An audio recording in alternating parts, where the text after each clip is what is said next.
Assalamualaikum warahmatullahi wabarakatuh. Halo semuanya, perkenalkan nama saya Rahmawati Mustafa dari kelas 10 Akuntansi 3. Di video kali ini, saya akan menjelaskan tentang jurnal umum pada materi akuntansi. Sebelum masuk ke jurnal umum, kalian tahu nggak sih akuntansi? Jika belum, mari saya jelaskan apa sih akuntansi itu. Pada akuntansi terbagi menjadi 3 siklus, yaitu yang pertama tahap pencatatan. Dalam tahap pencatatan terbagi menjadi 3 bagian, yaitu bukti transaksi, jurnal, dan buku besar. Yang kedua, tahap pengikhtisaran. Pada tahap ini terbagi menjadi beberapa bagian, di antaranya neraca saldo, jurnal penyesuaian, jurnal menutup buku besar, dan neraca saldo setelah ditutup. Yang ketiga ada tahap pelaporan. Pada tahap ini ada 4 bagian, yaitu laporan keuangan, laporan laba rugi, laporan perubahan modal, dan neraca. Nah, bagi kalian yang belum tahu apa sih akuntansi itu, akuntansi adalah proses mencatat, mengklasifikasikan, mengolah, dan menyajikan informasi keuangan suatu organisasi atau perusahaan secara sistematis dan teratur.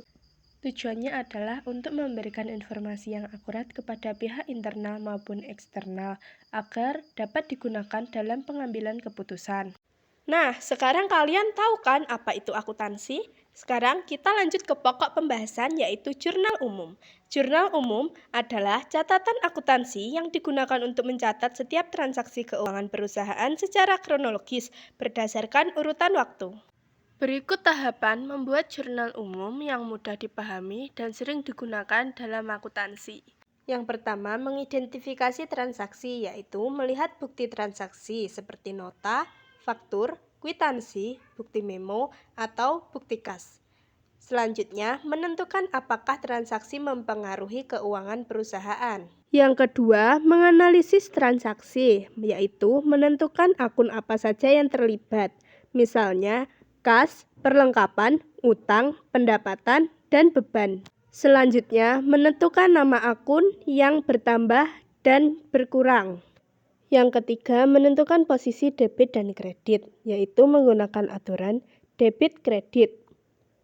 Aset atau harta bertambah masuk pada debit. Liabilitas atau utang bertambah masuk pada kredit. Modal bertambah masuk pada kredit. Pendapatan bertambah masuk pada kredit. Dan beban bertambah masuk pada debit. Yang keempat, mencatat transaksi ke dalam jurnal, yaitu menuliskan tanggal transaksi, menulis nama akun yang didebit terlebih dahulu, lalu akun yang dikredit, menuliskan nominal pada kolom debit dan kredit sesuai dengan analisis.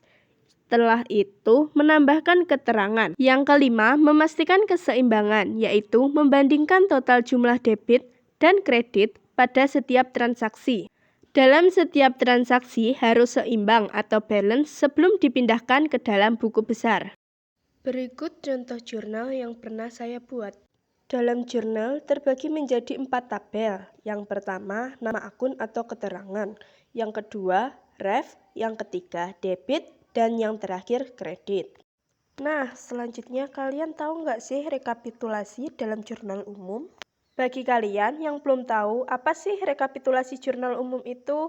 Rekapitulasi jurnal umum adalah proses pengumpulan, penghitungan, dan pengelompokan seluruh transaksi yang telah dicatat di jurnal umum dalam satu periode tertentu, biasanya per akhir bulan. Dan tujuan rekapitulasi jurnal umum adalah mengetahui total saldo debit dan kredit pada setiap akun menjadi dan tujuan rekapitulasi jurnal umum adalah untuk mengetahui total saldo debit dan kredit pada setiap akun, menjadi dasar untuk pemindahan atau posting ke dalam buku besar, memastikan pencatatan transaksi sudah lengkap dan seimbang.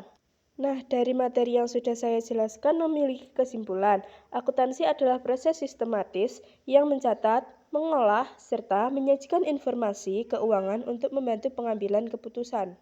Dalam akuntansi, salah satu langkah penting adalah mencatat transaksi ke dalam jurnal umum, yaitu catatan awal yang menuliskan setiap transaksi secara kronologis, lengkap, dengan sisi debit dan kredit.